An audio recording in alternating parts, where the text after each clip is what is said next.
plenty of us have plans for the future, ideas of what we want to study, and many hopes, dreams, and ambitions. But at the same time, there are a lot of unknowns.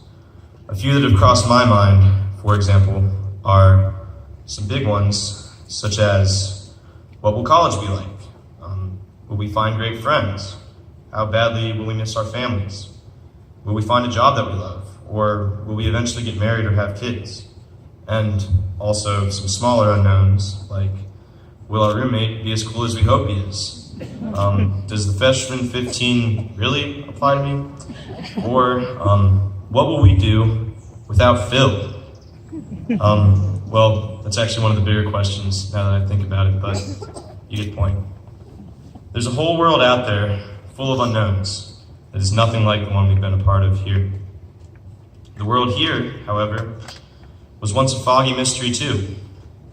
There was a point somewhere in each of our lives when we knew absolutely nothing about MBA. A complete and total unconsciousness. Obviously, we eventually knew enough about this community to come to school here, and now, on the way out, we can look back and say, yes, I understand this place and where I fit into it. When we came here, we thought a lot differently about ourselves than we do now. MBA formed us through years of work, going at it with these same guys every day. And now, I would look back and scoff at the naivety of my former self. Back then, I thought that Miss Chen was a scary tiger mom, and that I stood a chance out on a football field. While some of the things that all of us thought back then were certainly laughable, it merits the time to say that, like 6 or 4 or however many years ago, we have no clue what we're stepping into now. It's a world that's completely new, one that we'll have to confront in new, nimble, and creative ways, all on our own. MBA is a place that changed and molded us and prepared us to walk out into the world and fend for ourselves. MBA is also a place where we found great friends and memories that will stay with us forever. And because of all the amazing experiences and people here, it's a place that I'll be sad to leave. Change is a daunting reality sometimes. A poem that I think summarizes this difficulty of change is Robert Frost's "Nothing Gold Can Stay." Frost writes, "Nature's first green is gold. Her heart is here to hold. Her early leaf's a flower, but only so an hour. Then leaf subsides to leaf, so Eden sank to grief. So dawn goes down to day, nothing gold can stay." These somewhat ominous and at times depressing words of Frost remind us that change is the only constant in life. Every gold that we find will eventually fade away. And I sometimes wish that I could freeze time. Looking at my life as is, it's pretty great. And I certainly don't want to see the gold that I've found fade away and crumple like a dead leaf. Maybe MBA was our gold, now falling into the past. For me, the gold has been in classmates and teachers. It's been in working math problems up at the board or hurriedly studying with classmates before a quiz. It's been out on the track, hearing my teammates and friends cheer me to the finish, and in doing the same for my friends in all their endeavors. It's been in this campus and the people that fill it. I know that I will miss this gold deeply, but there will be plenty more gold in life after this time. Gold can find you anywhere. It may be at college with amazing friends or professors. It may be finding your vocation or an amazing person. It will probably be in a lot of different places. And this promise of new gold somewhere down the road may be one of the most important truths in life. But maybe parts of MBA weren't gold. Maybe you didn't enjoy these years of high school and can't wait to get out of here. If so, that's fine. Everywhere else is going to be a lot different from here, and I hope that gold awaits you there. And now I want to finish by saying a few thank yous. Thank you to our teachers and coaches for everything you've helped us learn and every way that you've made us better. Your roles in our lives certainly don't stop there. Thank you for being role models and for guiding us through this whole journey. Thanks to the maintenance and stage staffs for making this campus one of the most amazing places to be a student. Thank you to our parents and families. You've been the support we've needed and will continue to need down the road. And thank you to everyone who's come to celebrate our class tonight.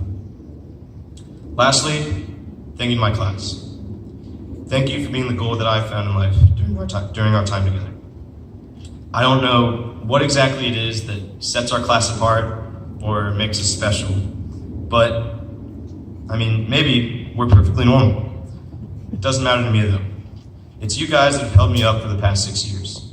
You've been the friends that have grinded, worked, played, and danced out our way through school, practices, football games, and life in general.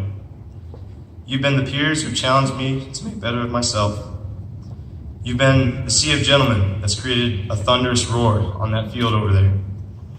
You've been the guys putting in extra work in the classroom and the weight room, on the field and in the theater, and in the art rooms and the music practice rooms. You've been the guys who've kept me coming back over and over with new expectations, new ideas, and new hope. For everything you've been to me, thank you, class of 2018. I'm not done. At any rate, it's time for us to step onto a new path, to enjoy different quadrangles and cities and experiences. It's a scary notion, but also an exciting one. In his comic strip, Calvin and Hobbes, which chronicles the adventures of Calvin, a young boy, and his imaginary friend, the stuffed tiger Hobbes, the author and illustrator Bill Watterson managed to slip some powerful anecdotes into the mouth of a 6-year-old. I think Watterson really struck a common chord when he described beginnings and endings in his last ever strip of the comic. Calvin and his beloved tiger Hobbes are at the top of a hill, overlooking a threshed snow, a landscape blanketed in white. Hobbes excitedly says to Calvin, "Everything familiar has disappeared. The world looks brand new." Climbing onto their sled for the last time, they get ready to set off into this new land and whatever new adventures await them. With a beautiful sense of optimism, Calvin turns to Hobbes, saying, "It's a magical world, Hobbes, old buddy. Let's go exploring." And so, class of 2018, as we set off down our next hill, leaving this one behind, let's go exploring. Thank you. Jackie, good job.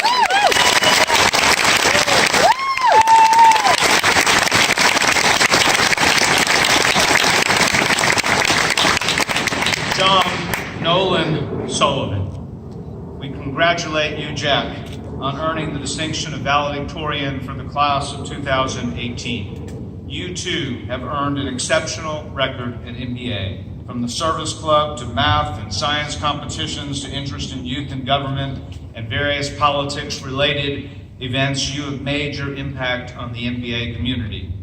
You have also been a stalwart member of the cross-country and track teams. I will remember fondly your engagement on the stage this past year, from your role in the fall musical to your desire to be part of any other dramatic presentations. You have found your voice and character. I have watched you work assiduously since your freshman year.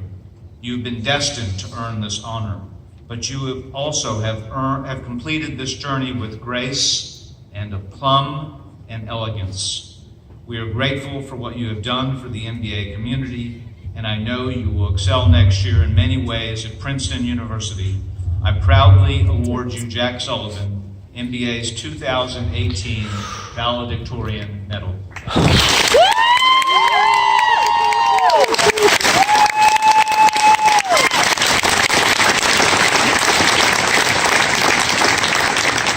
Will the MBA chorus please come forward?